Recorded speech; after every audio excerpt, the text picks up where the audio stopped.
আজকে আমাদের স্কুলে ফ্রেন্ডশিপ ডে সেলিব্রেট হবে আর তার সাথে পিঙ্ক ডেও সেলিব্রেশন হবে, দুটো একসাথে রাখা হয়েছে, তাই হ্যাপি ফ্রেন্ডশিপ ডে আর পিঙ্ক ডে। তো খুব সুন্দরভাবে বোর্ড সাজানো হয়েছে আর আরও অনেক কিছু সাজানো বাকি আছে, পুরো চারিদিকে অনেক কিছুই সাজানো বাকি আছে, এটাও মোটামুটি ডেকোরেট করা হচ্ছে। আর আজকে আমি একটা খুব ইউনিক একটা জিনিস রান্না করছি প্রথমবার, তার জন্য আমি দেখো কী কী নিয়েছি। কয়েকটা রসুনের টুকরো মানে কোয়া নিয়েছি, একটুখানি আদা নিয়েছি, দুটো কাঁচা লঙ্কা, অর্ধেক পেঁয়াজ নিয়েছি, কিন্তু এটা আমি পুরোটা নিইনি, আর টমেটোও আমি কম নিয়েছি। তো মোটামুটি এই হচ্ছে আমার উপকরণ, আর বেশি কিছু নয়। আর যে জিনিসটা বানাবো সেটা অবশ্যই কাঁচাও খাওয়া যেতে পারে, আবার রান্না করেও খাওয়া যেতে পারে। তো সেটা হচ্ছে স্প্রাউট, মানে যেটা আমরা মুগ ভিজিয়ে নিই তো তার যে স্প্রাউট বেরোয় সেটাই।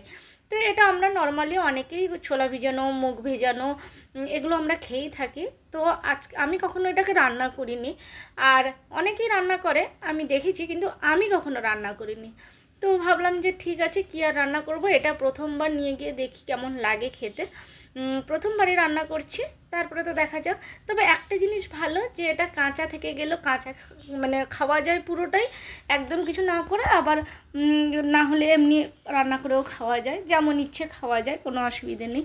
তো হ্যালো বন্ধুরা, welcome back to my YouTube channel. আশা করি তোমরা সবাই খুব ভালো আছো। গুড মর্নিং তোমাদের সবাইকে। এখন তো বলেছি আর্লি মর্নিং বলে, তাই চারিদিকে আলো জ্বালিয়ে দিয়েছি। আর এটাতে আমি গ্রেট করব, সেই জন্য তোমাদেরকে দেখালাম যে এটাতে আমি আদা রসুন লঙ্কা তিনটেই আমি গ্রেট করে নেব, আর এক্সট্রা করে মশলা পিসলাম না, মানে আবার বাড়তে গেলে একটু সময় লাগবে, আমি এই জন্য ফটাফট করে এটাতেই হয়ে গেল, যেহেতু হাতে কম সময় থাকে। আর সত্যি কথা বলতে কি আজকে আমার নিজের শরীরটাও ভালো নেই, তো ওই জন্য কিছু করার ইচ্ছে নেই, কিন্তু তাও টুকটাক করতে হবে। আর স্কুলেও যাব, না গেলে তো নয়, হঠাৎ করে আবার স্কুল বন্ধও করা যায় না। হ্যাঁ, শরীর খারাপ হলে খুব তখন কিছু করার থাকে না। আমি প্রথমে কড়াইতে সর্ষের তেল দিয়ে দিলাম, তাই তোমাদেরকে সর্ষের তেলটা দেখিয়ে নিলাম। তো আমি নিজেও রান্না করছি আর ভাবছি এটা কিভাবে রান্না করব। তো এখানটায় নুন মানে তেলটা গরম হতে হতে আমি ভাবলাম যে এখানে আটা বের করে নিই, কারণ আটা সব সময় আমি চালিয়ে নিই, মানে যতই ভালো থাকুক তাও একটা অভ্যেসে দাঁড়িয়ে গেছে, সব সময় আমি চালিয়ে নিই, মানে চালিয়ে রাখলেও চালিয়ে নিই। তো যাই হোক, অল্প তো শুধু অল্প, মানে 4টে মাত্র রুটি হবে, কিন্তু ওই যে আমি বলি যে 4টে হোক আর 10টাই হোক, মাখাতে তো হচ্ছে কোয়ান্টিটি কম বেশি, কিন্তু সেই একই কাজ থাকে, সে পুরোটা মাখাও তারপরে আবার এ করো। তো দেখা যাক। আর রুটি সবসময় খেতে তো আমার তো একটু ইচ্ছে করে না, কিন্তু আজকে তরকারিটা যদি অনেক সময় দেখি তো খুব সুন্দরভাবে বানালে ভালোই লাগে খেতে। আর আমি কিভাবে বানাচ্ছি সেটা তোমাদের সাথে শেয়ার অবশ্যই করব। তো আটাটা চালিয়ে নিয়ে রেখে দিলাম, এবারে রান্নাটা আগে চাপিয়ে দিই, নাহলে দেরি হয়ে যাবে। আর কড়াতে আমি তেল দিয়ে দিয়েছিলাম, এবারে আমি জিরে ফোড়ন দিয়ে দিচ্ছি। জিরে হয়ে যাওয়ার পরে আমি রসুন দিয়ে দিলাম। জিরেটা অবশ্য আমার একটু বেশি হয়ে মানে পুড়ে গেছে। তো যাই হোক, এরকমই আমরা করি, কিন্তু এটার জন্য আর একটু কাঁচা ভাবটা থাকলে ভালো হতো। তো রসুন আমি দিলাম, তারপর আমি টুকরো করে রাখা মানে ছোটো ছোটো করে যে কেটে রেখেছি পেঁয়াজ, সেই পেঁয়াজটা দিয়ে দিচ্ছি। আমি কিন্তু আদা এখন দিইনি। তো এবার পেঁয়াজটা দিয়ে একটু ভালো করে এবার ভাজা ভাজা করে নেব। তো এটা তো এমনি স্প্রাউট খাওয়া তো আমাদের শরীরের পক্ষে সত্যিই ভীষণ ভালো, এটা তো এর গুণাবলীগুলো তো বলার মতো না, সবাই জানো, আর আমি নতুন করে কিছু বললাম না। তো পেঁয়াজটা ভাজা ভাজা হয়ে যাওয়ার পরে আমি যা যা ছিল, আদা ছিল, কাঁচা লঙ্কা ছিল দিয়ে দিচ্ছি, টমেটোও দিয়ে দিচ্ছি, আর তারপরে আমি গুঁড়ো মশলা যেগুলো লাগে সবাই জানো তোমরা, আর নতুন করে আর কিছু বলছি না। তবে আমি জিরে গুঁড়োও দিয়েছি, আর যেহেতু মানে আমি মশলা বেটে দিইনি সেই জন্য হয়তো লেগে যেতে পারে, তাই আমি একটুখানি জল দিয়ে দিলাম। তো মশলাটা এবার হতে থাকুক, আর তোমাদেরকে এবারে মুখটা আমি একদম প্লাস্টিক থেকে বার করে দেখিয়ে নিচ্ছি।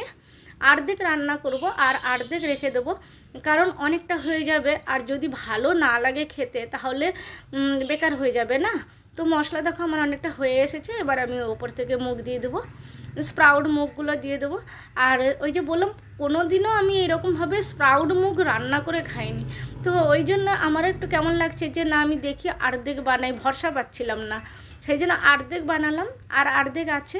তো এটা মোটামুটি হতে থাক, ততক্ষণ আমি আটাটা মাখিয়ে নিই ততক্ষণ, কারণ ওদিকে হতে হতে একটুখানি সেদ্ধ হোক। যেহেতু রান্না করছি তাই সেদ্ধ না হলেও আবার ভালো লাগে না খেতে। দেখো, কাঁচা জিনিস কাঁচাভাবে খাওয়া যায়, আবার রান্নার জিনিস রান্নাভাবে খাওয়া যায়। আমি যদি রান্না করছি অথচ সেদ্ধ করছি না, তাহলে কেমন লাগে? তো আমার হাঁচি আসছিল কিন্তু বন্ধ হয়ে গেল। আসলে সকালবেলা উঠে এক নাগাড়ে অনেকবার হ্যাঁচো হ্যাঁচো হ্যাঁচো করে নিয়েছি, মানে একটু ঠান্ডা লেগে গেছে। বৃষ্টিতে ভিজে ভিজে মাছ আনতে গিয়েছিলাম, তোমাদের সাথে শেয়ারও করেছিলাম। আর টুকটাক মোটামুটি বৃষ্টিতে ভিজা হয়েই যায় স্কুল যাওয়া আসার পথে, যতই রেনকোট পরে থাকি তাও ভেজা তো হয়েই যায়, কারণ রেনকোট আমাদের আর্ধেক থাকে, তো পায়ের নিচের দিকটা তো ভিজেই যায়। তো মোটামুটি আটা মাখানো হয়ে গেল, আর 4 পিস রুটি তোমাদের সাথে কথা বলতে বলতেই হয়ে যাবে। আর আজকে আমি পিঙ্ক পরে যাব, তবে হ্যাঁ এর ওড়নাটা আলাদা আছে, তোমাদের সাথে হয়তো আগে শেয়ার করা হয়েছিল, আজকে তাড়াহুড়োতে আর শরীরও ভালো ছিল না বলে আর এত কিছু খেয়াল ছিল না যে শেয়ার করব। আমি কিন্তু স্প্রাউট মুগে নুন, হলুদ, লঙ্কা গুঁড়ো, হলুদ গুঁড়ো, জিরে গুঁড়ো সবই দিয়েছি, লাস্টে একটু চিনিও দিয়েছিলাম। তো যাই হোক, সবাই পিঙ্কি পিঙ্কি একদম, বাচ্চারা, সমস্ত বাচ্চারা পিঙ্ক পরে এসছে, টিচাররাও পিঙ্ক পরে এসছে। যদি সবার ভিডিওগুলো শেয়ার করা অ্যালাউড থাকতো তাহলে অবশ্যই তোমাদের সাথে আমি শেয়ার করতাম, কিন্তু আমার মনে একটা প্রশ্ন ছিল যে মেয়েরা তো পিঙ্ক পরেই আসবে, এটা তো কোনো ব্যাপার নয়, কিন্তু ছেলেরা কি পিঙ্ক পরে আসবে? কারণ বাচ্চা ছেলেরা, অনেক বাচ্চা ছেলেকে আমি দেখেছি যাদের মাথায় একটাই কথা থাকে যে পিঙ্ক তো মেয়েদের কালার, ছেলেদের কালার তো নয়, তাহলে আমরা কেন পরবো? কিন্তু অ্যাকচুয়ালি কালার ছেলে মেয়ে বলে তো এরকম হয় না, কিন্তু অনেক বাচ্চার ছেলের মনে কিন্তু এগুলো আসে। বাট আজকে কিন্তু ছেলে মেয়ে সব বাচ্চারাই কিন্তু পরে এসছে পিঙ্ক। আজকে রুটিনটা একটুখানি আমি চেঞ্জ করেছি, আগে ঝাড়ু দিয়ে তারপরে টিফিন বানিয়ে দুপুরের খাবার কি হবে না হবে সব বানিয়ে টানিয়ে রেডি করে তারপরে চান করে পুজো করে রেডি হয়ে স্কুল যেতাম। আর আজকে আমি সকালবেলা উঠে আগে ঝাড়ু দিয়ে চান করে পুজো করে তারপরে টিফিন বানিয়ে তারপরে আমি চা বানাচ্ছি। চাটা একদম আজকে শেষে খাবো বসে, যার জন্য তাড়াতাড়ি রেডি তো হয়ে গেছিলাম, কিন্তু চা খেতে গিয়ে আরও দেরি হয়ে গেল। তো যাই হোক, চা এবার বসিয়ে নিই।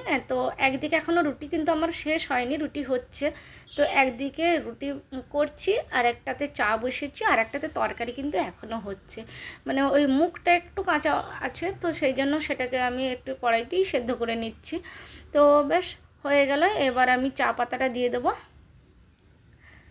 তো সকালবেলা সত্যিকারে অনেক তাড়াহুড়ো থাকে। তো এই একটাতে রুটি হচ্ছে, যেটা তোমাদের সাথে শেয়ার করলাম। আর আমি একা চা খাবো, তো সেই জন্য আমি একটা ছোট্ট কড়াই রেখেছি, এটাতে দুজনের হয়ে যেত, আমি আমার শাশুড়ি মা দুজনই চা খেতাম, এটাতে বানাতাম। আর এটাতে মুগ ডাল হচ্ছে, মুগ ডাল বলবো না, স্প্রাউট মুগের সবজি হচ্ছে। আর এখন বৃষ্টির ওয়েদার বলে ওয়েদারটাও খুব সুন্দর, মেঘলাও আছে, অন্ধকার করে এসছে। এই হচ্ছে আমার তরকারি মোটামুটি হয়ে এসছে। দেখো দেখতে কেমন হয়েছে বলো, টেস্ট তো অবভিয়াসলি করাতেই পারবো না, তো দেখতে কেমন হয়েছে অবশ্যই জানিও। আর পিঙ্ক ডে এইসব রেডি মানে চলছে, এখনও ডেকোরেশন চলছে, তারপরে তো কমপ্লিট করে তারপরে আমরা সেলিব্রেশন করব। তবে হ্যাঁ, ভীষণ ভীষণ ভীষণ ভীষণ মজা করেছি, খুব ভালো লেগেছে। আর পিঙ্ক ডে, যে কোনো জিনিস, যে কোনো ডে সেলিব্রেট করতে সত্যিকারে ভীষণ ভালো লাগে। আমাদের স্কুলটা ভাবলাম যে একটুখানি তোমাদের সাথে শেয়ার করে নিই। তো অ্যাকচুয়ালি শেয়ার তো করা যায় না, আর এখানটায় বসে আমরা একটু কাজ করছিলাম, তো তাই একটুখানি শেয়ার করলাম। আর প্যারেন্টসরাও কিন্তু ভীষণ অ্যাক্টিভ থাকে, তারাও দেখো কত সুন্দর করে সব বানিয়ে দিয়েছে, আরও অনেক কিছু বানিয়েছে, শেয়ার করলাম না। তো স্কুলের ডেকোরেশনও খুব সুন্দর হয়েছে। আর যখন ফ্রেন্ডশিপ ডে সেলিব্রেশন হচ্ছিল তখন ছোট্ট ছোট্ট মিষ্টি হাতে একে অন্যকে যখন ফ্রেন্ডশিপ ব্যান্ড পড়াচ্ছিল তখন বেশ ভালোও লাগছিল। তো এই মিষ্টি মুহূর্তটা তোমাদের সাথে শেয়ার করার চেষ্টা করলাম, এটা কিন্তু আমি মিস করিনি। আমাদেরও সেই ছোটোবেলার কথা মনে পড়ছিল, ছোটোবেলাতেও আমরা কেমন ছিলাম, কি করতাম কি না করতাম সমস্ত কিছু। তো মিষ্টি মিষ্টি ছোট্ট ছোট্ট হাতে একে অন্যকে ফটাফট করে পরিয়ে দিচ্ছে, বেশ ভালো লাগে। সবাই মোটামুটি বাড়ি থেকে কেউ হাতে বানিয়ে নিয়ে এসেছিলো, কেউ এমনি কিনে নিয়ে এসেছিলো। তো বন্ধুরা, কেমন লাগলো বলো আমার আজকের এই ব্লগটি? যদি তোমাদের ভালো লাগে তাহলে লাইক কমেন্ট শেয়ার করে দিও। আবার আসবো নতুন একটা ব্লগ নিয়ে, ততক্ষণ ভালো থেকো, সুস্থ থেকো, সাবধানে থেকো, টাটা।